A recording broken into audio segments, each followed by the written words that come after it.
Congress BRS ఎంఐఎంకు Valentine's day శుభాకాంక్షలు తెలిపారు కేంద్ర మంత్రి బండి సంజయ్. కాంగ్రెస్ బీఆర్ఎస్ది ఎంసీఎల్ బంధం అంటూ సెటర్లు వేశారు. బీజేపీకి కరీంనగర్ మేయర్ పదవి రాకూడదని కాంగ్రెస్ బీఆర్ఎస్ ఎంఐఎం కుమ్మక్కయ్యాయని ఆరోపించారు. వాళ్లు ఏం చేసినా కరీంనగర్ మేయర్ పీఠం బీజేపీదేనన్నారు. కాంగ్రెస్ బీఆర్ఎస్వి చిల్లర రాజకీయాలని ధ్వజమెత్తారు.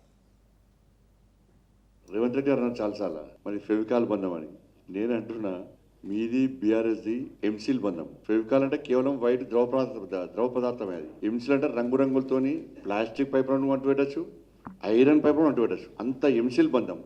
ఎం అంటే ఎంఏ పార్టీ, ఆ బంధం వీళ్ళది. వీళ్ళ బంధానికి బీఆర్ఎస్ పార్టీ కాంగ్రెస్ పార్టీ బంధానికి అనుసంధానమే ఎంఏ పార్టీ. ఇది చెప్తున్నా అంటే కరీంనగర్లో ప్రజలందరి ఆశీర్వాదంతో, నరేంద్ర మోడీ గారి యొక్క ఆశీర్వాదంతో, అభ్యర్థుల కష్టము, మా కార్యకర్తల యొక్క కష్టార్జితం ఫలితంగా ఈ భారీ విజయాన్ని భారతీయ జనతా పార్టీ సాధించింది. మమ్మల్ని ఆశీర్వదించినటువంటి కరీంనగర్ కార్పొరేషన్ ప్రజలకు, ప్రత్యక్షంగా పరోక్షంగా సహకరించినటువంటి అందరికి కూడా హృదయపూర్వక ధన్యవాదాలు తెలియజేస్తూ, భారతీయ జనతా పార్టీకి మద్దతు తెలపడానికి చాలామంది ఇండిపెండెంట్ కూడా పార్టీలో చేరిన విషయం మీ అందరూ తెలిసిందే. వాళ్ళు మొత్తం తిప్పి కొడితే 23 వాళ్ళవి.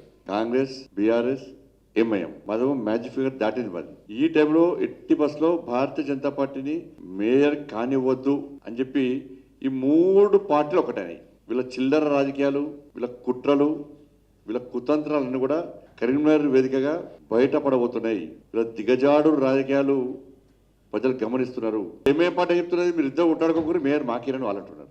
కాబట్టి వీళ్ళ యొక్క లాలూచితనం ఇవాళ కరీంనగర్ వేదికగా బహిర్గతమైంది. 3 పార్టీలు ఒకటైనాయి. రేవంత్ రెడ్డి గారు చాలాసార్లు మరి ఫెవికా